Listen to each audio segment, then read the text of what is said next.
Je déclare ouverte la séance solennelle de rentrée de la conférence du stage des avocats au Conseil d'État et à la Cour de cassation pour l'année 2023-2024.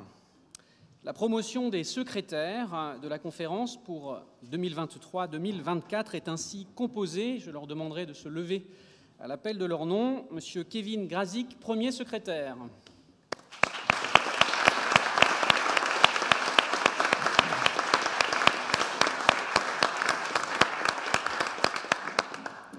Madame Flora Drapp, deuxième secrétaire.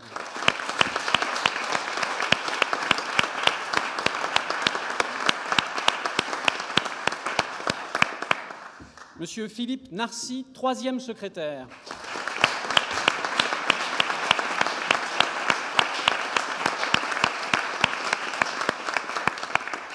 Et Monsieur Lucas Bordas, quatrième secrétaire.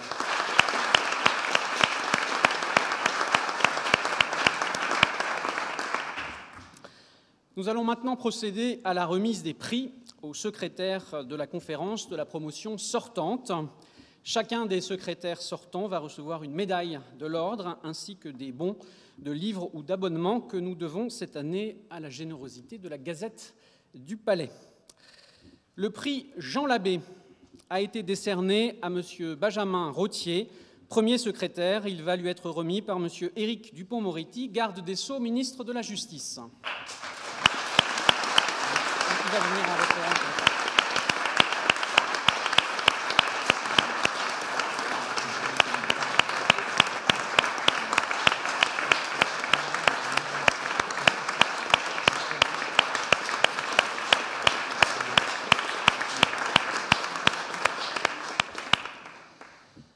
Le prix Gaston Mayer François Lioncan a été attribué à Monsieur Jean-Baptiste Forest, deuxième secrétaire. Il va lui être remis par Monsieur Didier Roland-Tabuteau, vice-président du Conseil d'État.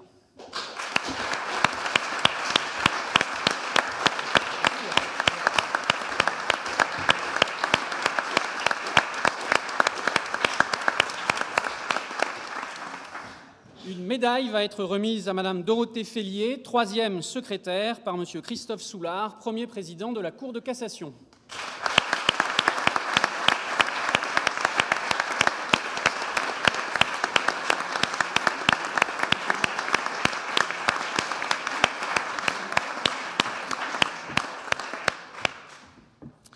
Et enfin, une médaille va être remise à Monsieur Antoine Benasseraf, quatrième secrétaire, par Monsieur Rémy Hetz, procureur général près la Cour de cassation.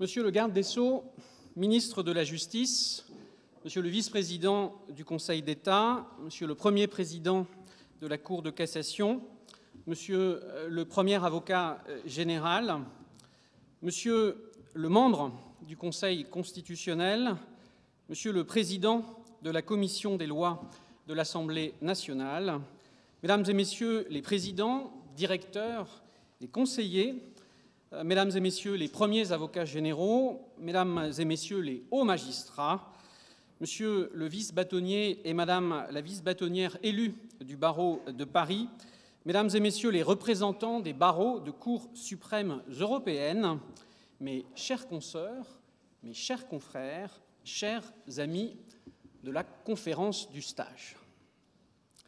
Il existe différentes manières d'approcher la notion de procès.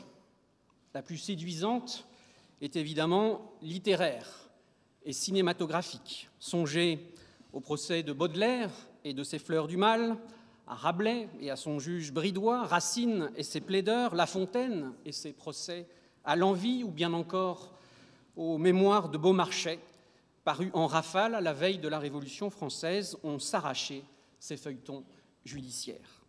On se passionne pour le jeune Abraham Lincoln dans le procès vivant, tumultueux, agité du film de prétoire de John Ford vers sa destinée, ou bien encore les procès Paradine d'Alfred Hitchcock, 12 hommes en colère de Sidney Lumet, Autopsie d'un meurtre d'Otto Preminger, et sous nos latitudes, l'Hermine ou le procès Goldman. Car le procès raconte avant tout une histoire. Il présente une dimension théâtrale, unité de temps, de lieu, d'action. Il est certes un lieu d'affrontement, mais aussi celui où la parole l'emporte sur la violence, a dit Paul Ricoeur. Le procès est l'endroit où se dit le droit, se tranche le conflit et disparaît l'incertitude. Il ne suffit pas d'avoir des droits pour en jouir. Lorsqu'ils sont contestés, ils se réalisent en justice. Il n'y a de droit que là où il peut y avoir un procès. Le procès n'est pas un jeu, même s'il a des règles qui rythment son déroulement, de la saisine jusqu'à la décision du juge. Ces règles constituent autant de frottements à la dynamique du procès, si bien décrites dans leurs excès pathologiques et arbitraires par Dickens ou bien encore Kafka dans Le procès. Les règles du procès sont essentielles.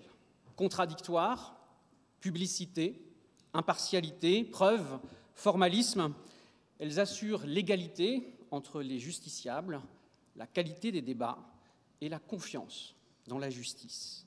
Il existe un droit commun du procès irrigué par l'idée que pour être juste, un procès doit répondre à un certain standard.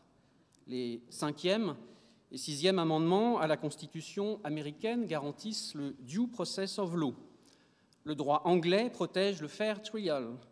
Le droit français, nourri par nos règles constitutionnelles et européennes, assure quant à lui le droit au procès équitable, étendard de plusieurs droits processuels essentiels, accès à un juge impartial, délai raisonnable, égalité des armes. Parmi eux, isolons le principe du contradictoire, matrice du procès, qu'il soit judiciaire ou administratif. Comme l'a écrit René Chaput, il n'y a pas de choix possible entre une procédure contradictoire et une procédure qui ne le serait pas, en ajoutant qu'on ne peut raisonnablement douter qu'une procédure doit être aussi contradictoire qu'il est possible qu'elle soit. Sans pratique de la contradiction suffisante, sans éthique de la discussion entre les parties, entre le juge et les parties, l'alchimie qui conduit à la confiance des justiciables ne peut pas opérer. Avouons qu'abandonner son sort entre les mains d'un juge investi par la loi de la mission de rendre la justice en notre nom à tous n'a rien d'évident, de naturel, pas plus que celui de faire complètement confiance à son avocat. Cet échange entre les acteurs du procès doit être loyal. La loyauté dans le procès, voilà un principe à la portée sinon contestée, du moins incertaine. Absent formellement de la jurisprudence du Conseil d'État, détecté dans quelques arrêts seulement de la Cour de cassation, sa consécration en tant que véritable principe directeur du procès peine à se concrétiser. Pourquoi ? Faut-il incriminer son côté moralisateur et trop empreint de subjectivité qui le rendrait difficilement opérationnel, voire dangereux ? Cette frilosité serait-elle le résultat d'une vision trop conservatrice des principes directeurs du procès ? S'agirait-il finalement d'un principe inutile, le principe de la contradiction étant bien suffisant pour structurer l'instance juridictionnelle ? Alors je ne trancherai pas ici ce débat qui anime l'université et nourrit la controverse entre plusieurs professeurs de renom. Non, mon propos sera aujourd'hui plus modeste. Il sera d'abord de constater que, principe ou non, la loyauté investit souvent de façon sous-jacente, implicite, mais bien réelle, le droit du procès, à commencer par le procès administratif. Le principe de loyauté est absent des textes, ou presque, puisqu'à propos de l'utilisation des moyens audiovisuels en Outre-mer, le Code de justice administrative impose une retransmission fidèle et loyale. Il ne faut pas faire beaucoup d'efforts pour voir affleurer la loyauté à toutes les étapes essentielles de l'instance. À l'égard des parties, pendant l'instruction, la preuve est libre et pourtant, dans sa célèbre décision Barrel, le Conseil d'État a pris en considération le comportement de l'administration qui refusait de verser à la procédure les dossiers des 5 candidats écartés du concours de l'ENA. Refusant d'éclairer le juge, celui-ci sanctionne une déloyauté dans l'administration de la preuve et tient pour établi les allégations du requérant. L'exigence de loyauté constitue également la justification de plusieurs règles essentielles du contentieux administratif. L'obligation faite au juge d'inviter le requérant à régulariser ses conclusions, celle de mettre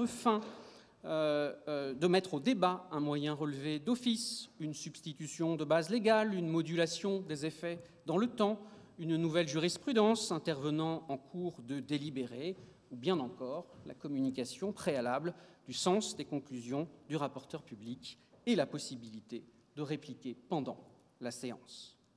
Et même si le Conseil d'État ne semble pas enclin à consacrer le principe de l'estoppel, tout en ayant pris bien soin de le définir avec précision, se dégage de ces règles une exigence substantielle d'organisation par le juge au profit des parties d'un débat contentieux sans piège et sans surprise. Nul doute que le développement de l'appréciation dynamique de la légalité dans le contentieux de l'excès de pouvoir suscitera de nouvelles questions, de même que la procédure de contradictoire dite asymétrique qui permet de faire échapper des éléments au débat contradictoire dans des hypothèses de plus en plus nombreuses. Dans le contentieux judiciaire, et notamment civil, la loyauté procédurale est moins implicite, elle affleure davantage. L'article 10 du Code civil pose le principe selon lequel chacun est tenu d'apporter son concours à la justice en vue de la manifestation de la vérité. L'article 780 du Code de procédure civile dispose que le juge a pour mission de veiller au déroulement loyal de la procédure, par exemple en s'assurant que les parties se sont fait connaître leurs arguments en temps utile afin que chacun soit à même d'organiser sa défense. C'est au visa du principe de loyauté que la Cour de cassation a pu désapprouver l'absence de sanction procédurale d'une partie qui détenait une pièce potentiellement décisive et qui ne l'a pas produite à l'instance. C'est encore au nom de ce principe qu'elle a sanctionné la communication tardive d'une pièce en possession d'une partie depuis plusieurs mois. Violation encore du principe de loyauté dans le comportement consistant, dans certaines circonstances, à se contredire au détriment d'autrui ou dans l'utilisation de certains moyens de preuve. Si le visa explicite du principe de loyauté est rare, ma conviction est qu'il joue souvent comme un principe d'interprétation, à l'instar des principes latents sous des textes fragmentaires du doyen Carbonnier dans son introduction au droit civil. Corollaire des droits de la défense et du principe de la contradiction, la loyauté dans le procès se manifeste de toutes parts, dans la procédure civile, dans la procédure pénale, la procédure administrative et à tous les niveaux du procès, en première instance, en appel, en cassation. Devant le juge européen également, la Cour européenne des droits de l'homme a déjà sanctionné le comportement d'un requérant en le déclarant rétroactivement irrecevable pour ne pas l'avoir informé en temps utile des évolutions dans sa situation personnelle. Ces principes irradient, y compris jusqu'au nouveau mode amiable de résolution des litiges. La procédure participative n'impose-t-elle pas aux parties de participer de bonne foi? Mais au-delà des règles de procédure, la loyauté est aussi une exigence personnelle et collective des acteurs du procès. Elle s'impose aux magistrats administratifs, comme le rappellent les principes généraux de la charte de déontologie de la juridiction administrative, en la faisant découler des règles de la fonction publique. Et nul doute, me semble-t-il, qu'elle est incluse dans les exigences du nouveau serment du magistrat mis en place il y a quelques jours seulement par la loi justice du 20 novembre dernier. Pour les magistrats judiciaires, l'article 6 de l'ordonnance du 22 décembre 1958 et le recueil des obligations déontologiques leur fait obligation de se conduire avec dignité et loyauté. Quant aux avocats, le nouveau code de déontologie des avocats au Conseil mentionne la loyauté à 6 reprises dans les principes et devoirs essentiels, dans les rapports avec les juridictions, dans leur comportement dans les procédures de cassation et à l'égard de leurs confrères des barreaux, eux-mêmes soumis à ce principe essentiel. La loyauté n'est pas seulement un principe éthique et moral, elle régit l'ensemble des acteurs du procès, elle contribue au bon déroulement des procédures, elle est le gage de la confiance des magistrats et des justiciables envers les avocats, comme de la confiance des justiciables envers la justice, dont la qualité repose sur la loyauté des débats. En réalité, cette loyauté est un principe commun aux magistrats et aux avocats, et cette déontologie partagée est d'ailleurs au cœur des travaux du comité consultatif conjoint de la déontologie de la relation magistrat-avocat et ses 2 premiers rapports relatifs à la foi du palais, qui ne doit pas disparaître, et aux usages et bonnes pratiques. Elle est enfin l'une des dimensions du dialogue entre les juges eux-mêmes, particulièrement en ce qui concerne le respect des stipulations de la Convention européenne des droits de l'homme, une conception trop extensive par la Cour de la notion de grief invoqué en substance peut ainsi mettre en difficulté le juge national qui n'aura pas été expressément invité à mettre en œuvre les techniques de contrôle de la Convention. La loyauté est donc encore et toujours sous-jacente, omniprésente, elle irrigue le droit du procès, le plus souvent dans les coulisses, mais elle a une puissance de feu importante.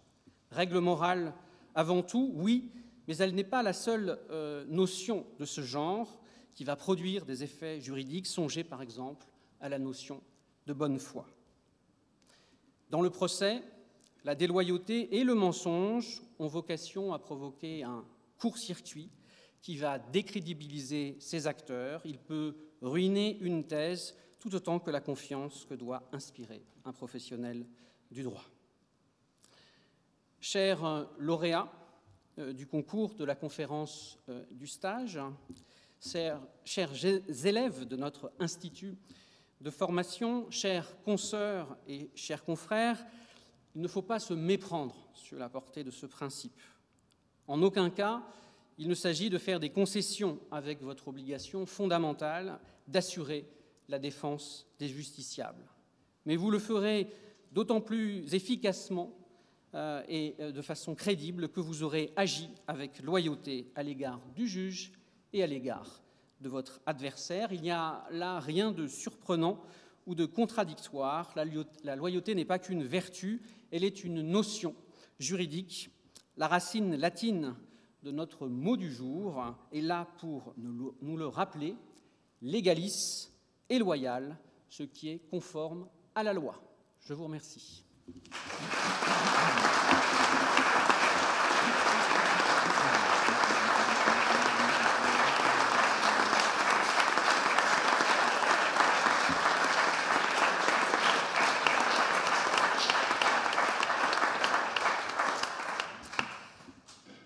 Et je donne maintenant la parole à Benjamin Rottier, premier secrétaire de la promotion sortante, pour son éloge d'Édouard Laferrière.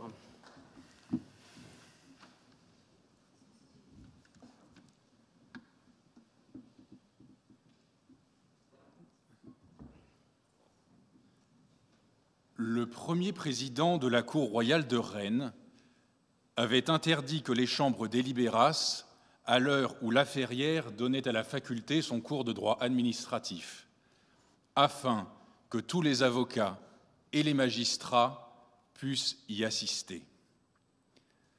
La renommée de Laferrière, Firmin Laferrière, était considérable depuis la publication de son essai sur l'histoire du droit français.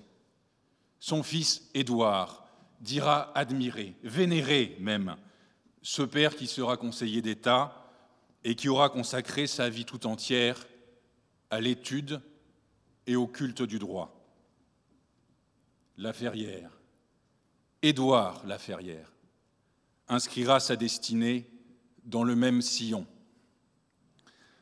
Monsieur le garde des Sceaux, ministre de la Justice, Monsieur le vice-président du Conseil d'État, Monsieur le premier président de la Cour de cassation, Monsieur le procureur général près la Cour de cassation, Monsieur le président de la section du contentieux du Conseil d'État, Monsieur le premier avocat général près la première chambre civile de la Cour de cassation, Monsieur le directeur des affaires civiles et du Sceau, Mesdames, Messieurs les présidents, Mesdames et Messieurs les hauts magistrats, Madame la présidente de l'Ordre des avocats au Bundesgerichtshof, Madame, Messieurs les bâtonniers, Monsieur le président de l'Ordre, Mesdames, Mesdemoiselles, Messieurs, peut-être vous a-t-il observé, lorsque vous avanciez vers cette salle de l'Assemblée générale, immense, à l'entrée de ce couloir, trône le portrait du vice-président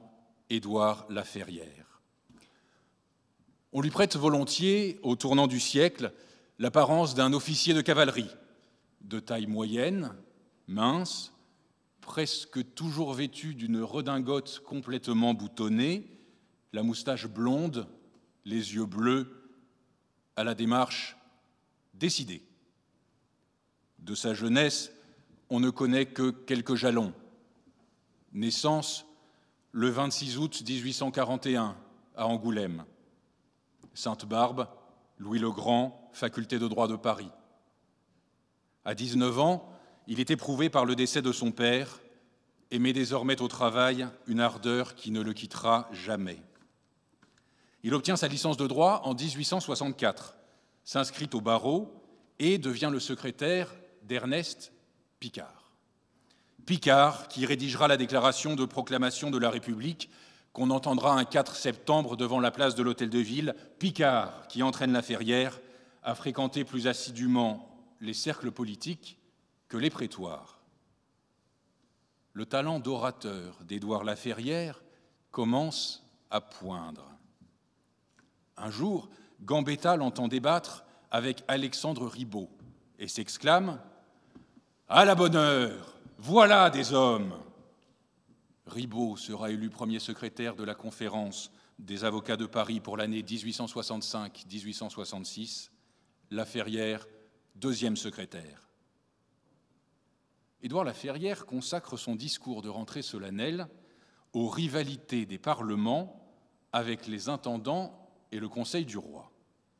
Abreuvé d'histoire du droit à la meilleure source, son père, il dénonce les empiétements progressifs des ancêtres des préfets et des conseils de préfecture sur la compétence des parlements. Ce n'est plus le régime du droit, dit-il, mais celui du bon plaisir. Il s'interroge. Pourquoi deux juges s'il n'y a qu'une justice ? Et la réponse qu'il apporte est rétrospectivement délicieusement ironique. Il faut supprimer les juridictions administratives.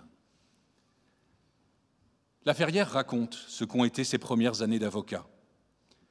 La fable du lion et du moucheron, dit-il, symbolise assez bien ce qui se passait alors. Un gouvernement fort, encore plein de prestige, était journellement harcelé par des adversaires imperceptibles, mais tout hérissé de ces aiguillons du droit, de ces ardillons de la procédure qui piquent, égratignent et finissent par blesser. Pour Laferrière, le combat républicain passera d'abord par la presse. Dès 1868, il collabore avec des journaux d'opposition, Le Rappel, principalement fondés sous le patronage de Victor Hugo. Ses ouvrages, ses articles, ses conférences, tout s'inscrit dans le même mouvement, instruire ses concitoyens du droit, de leurs droits, et les inciter à les exercer. Car le droit lui-même est, sous le Second Empire, un instrument de subversion. Paul Meurice, du Rappel, se souvient. Il nous apportait quelquefois des articles qui nous paraissaient assez dangereux et qu'il nous démontrait n'être que des textes de loi appliqués. 1869, le tumulte, c'est une année électorale. Laferrière fréquente davantage les tribunaux correctionnels comme avocat et comme prévenu. Au mois de juin, il plaide longuement une affaire de presse, sort de la salle d'audience, retire sa robe et revient devant le même tribunal. Il y est jugé pour coups et blessures. Quelques mois plus tôt, au petit matin, 6 hommes se postent dans le bois du Vésinet.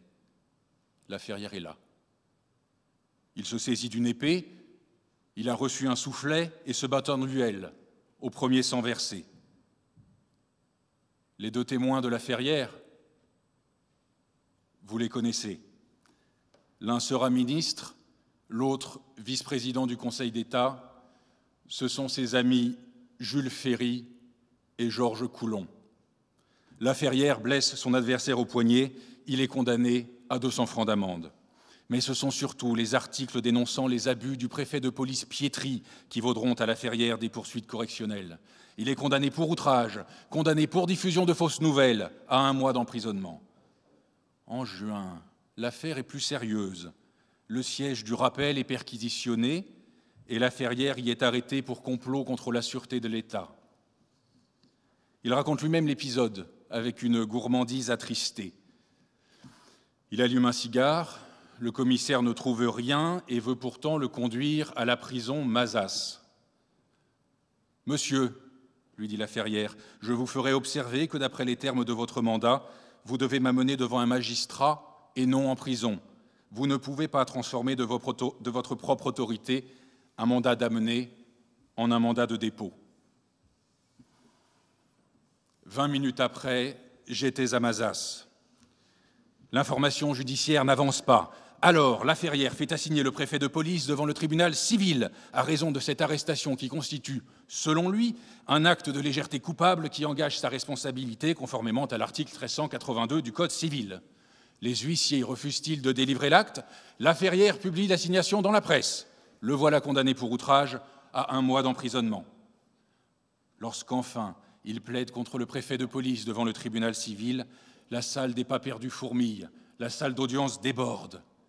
La renommée de la Ferrière grandit dans le cercle des opposants au Second Empire.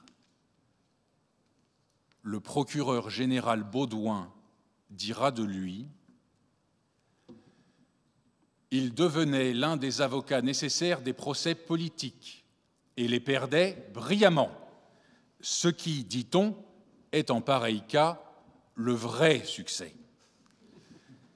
1870, on vivait vite à cette époque, dira la Ferrière, et les transitions étaient brusques. Il a 28 ans. En mai, il fonde son propre journal. Comment s'en étonner? Il l'appelle « La Loi ». En juillet, la France déclare la guerre au royaume de Prusse et le 4 septembre, c'est la défaite de Sedan. La République est proclamée, le Conseil d'État dissous, et la Ferrière est nommée maître des requêtes à la commission provisoire, puis commissaire du gouvernement. Lorsque la loi du 24 mai 1872 réorganise le Conseil d'État, la Ferrière est naturellement confirmée dans ses fonctions, qu'il exercera 9 années durant. Mais sur les 2603 conclusions qu'il a prononcées, seules 4 ont été publiées. L'une de ces affaires, Tribunal des conflits, 1877, l'aumônier Carriole. Les conclusions de la Ferrière sont restées gravées dans les mémoires. Il oppose l'administrateur, plus ou moins sujet à erreur, et l'homme, avec ses faiblesses, ses passions, ses imprudences. La faute de service, désormais, sera distinguée de la faute personnelle. Mais ces autres conclusions avaient-elles le même souffle?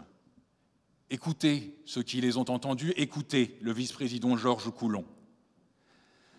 Un commissaire du gouvernement est sobre, clair, précis et rapide. À ces qualités, la Ferrière en joignit une autre, il fut intéressant. L'entendre était une vraie fête. Il était, dit-il, l'ornement de nos audiences.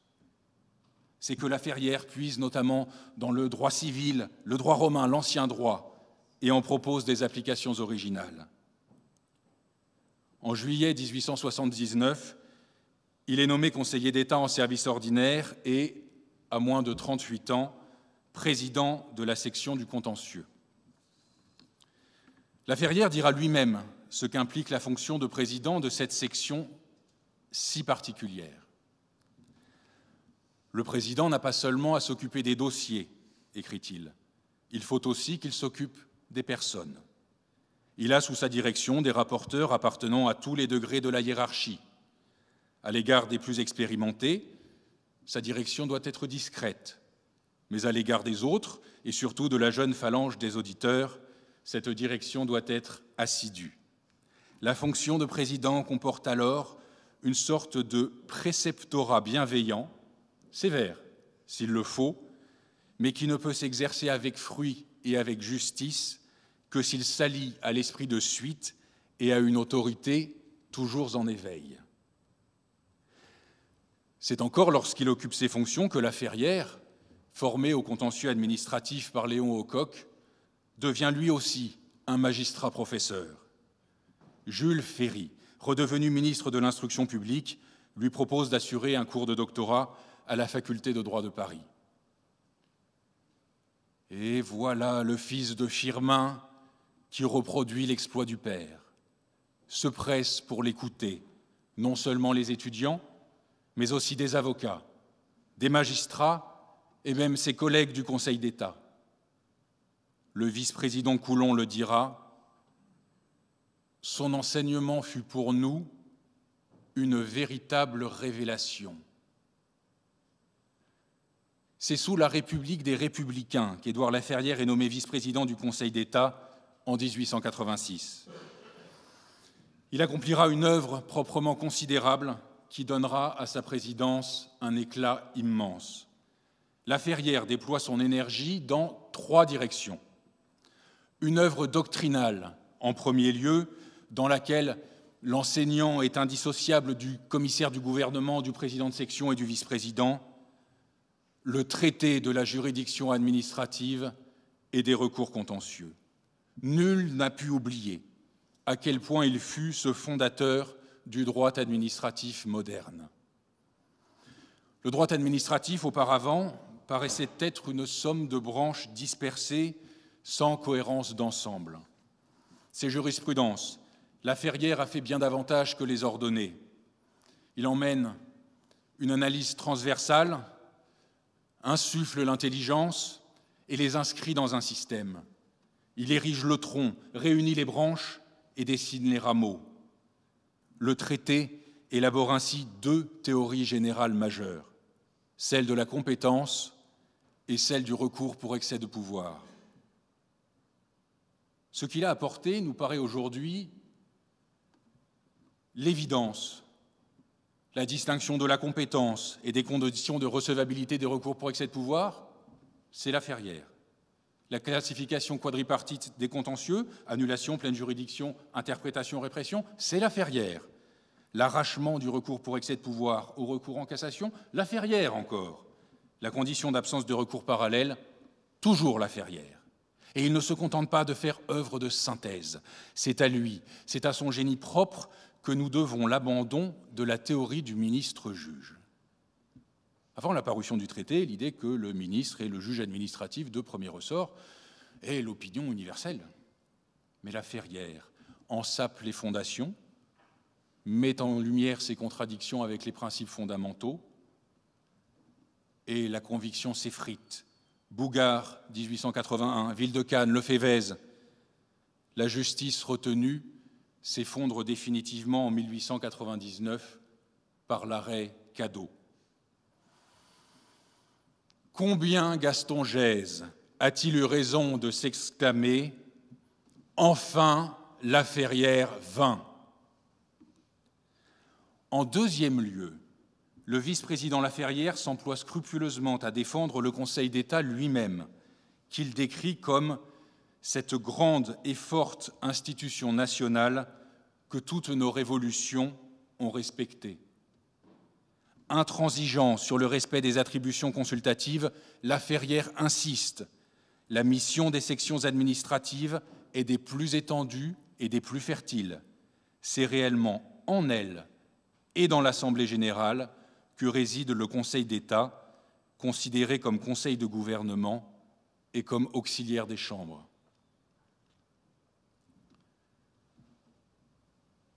En troisième lieu, un peu à côté de l'institution, le vice-président rayonne. Il y a une singulière unité entre Laferrière, bâtisseur de théorie générale, et Laferrière, alpiniste distingué. Depuis des années, le vice-président gravit des sommets, au sens propre. En 1892, il devient président du club alpin français, où l'on dit de lui qu'il manie le piolet comme il manie la parole. Au siècle de Jules Verne, des grandes découvertes, des expositions universelles, Laferrière fixe la direction pour le club alpin.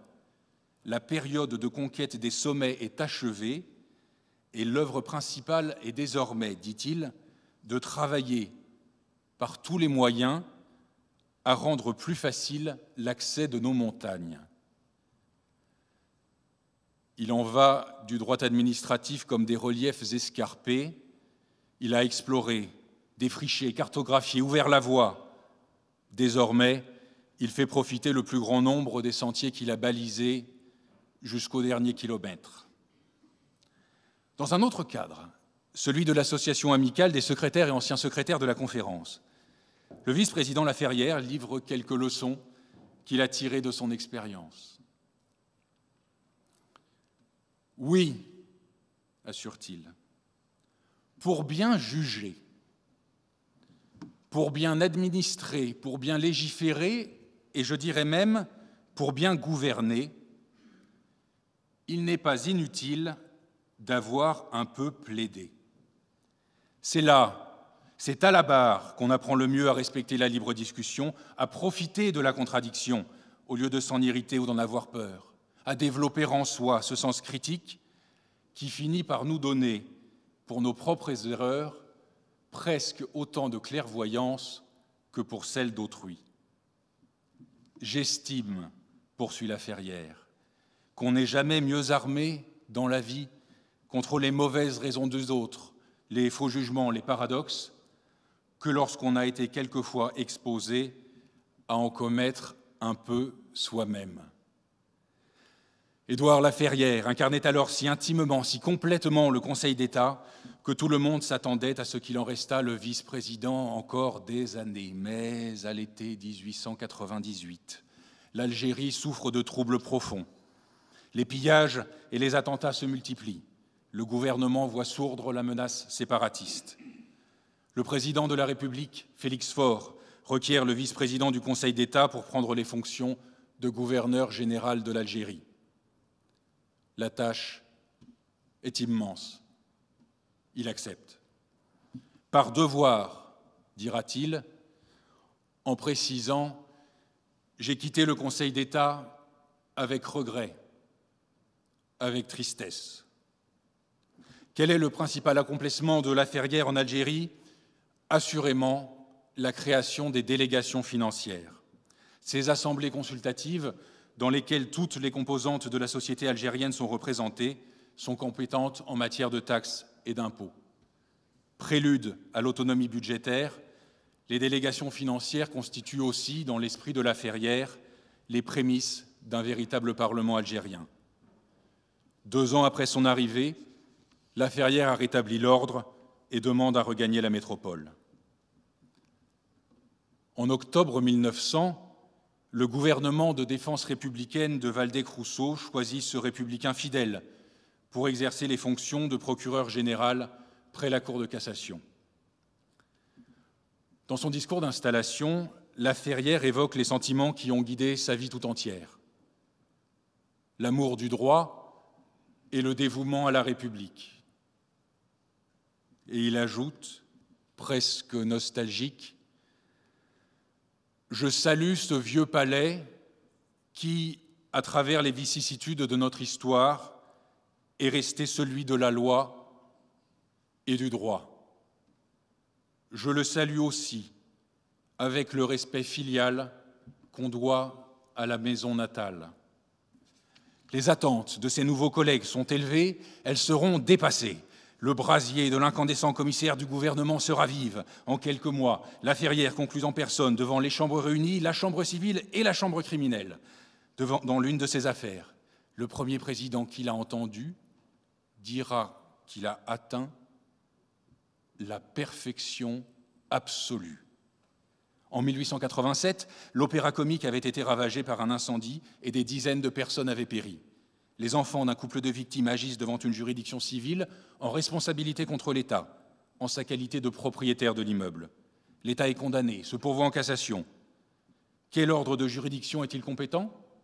L'ordre judiciaire, répond la Ferrière. L'ordre judiciaire, juge la Cour de cassation. Le pourvoi est rejeté. Son successeur, le procureur général Baudouin, se le rappelle. Ceux qui eurent ce jour-là le bonheur de l'entendre n'oublieront jamais l'art exquis avec lequel, unissant à l'impeccable sûreté de la forme les ressources juridiques de la science la plus ingénieuse, il a montré de lumineuse façon la voie à suivre.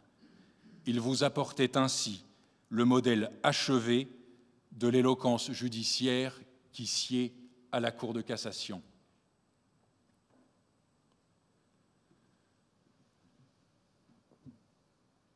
« 125 années ont passé depuis qu'Édouard Laferrière a quitté la vice-présidence du Conseil d'État. N'est-il pas extraordinaire que devant l'Assemblée du contentieux, il y a quelques semaines, 2 rapporteurs publics se soient encore référés dans leurs conclusions à l'auteur du traité? Les derniers mots reviennent naturellement à Édouard Laferrière. Nous sommes en 1890, il est vice-président du Conseil d'État et il s'exprime devant ses successeurs de la conférence du stage. Mais dans cet hommage à la relève, ces mots ne s'adressent-ils pas plus largement à tous ceux qui poursuivent le combat pour le droit? Laferrière se lève. Les destins, dit-il, ont des rigueurs que nous ressentons amèrement, mais ils nous offrent aussi des promesses, des espérances, et c'est à celles-ci seulement que je veux penser ici, en portant un toast aux jeunes. Je bois à cette élite du stage qui nous ramène chaque hiver comme un renouveau de printemps et qui nous prépare dans l'avenir, non l'oubli, mais la réparation des pertes que le présent nous inflige.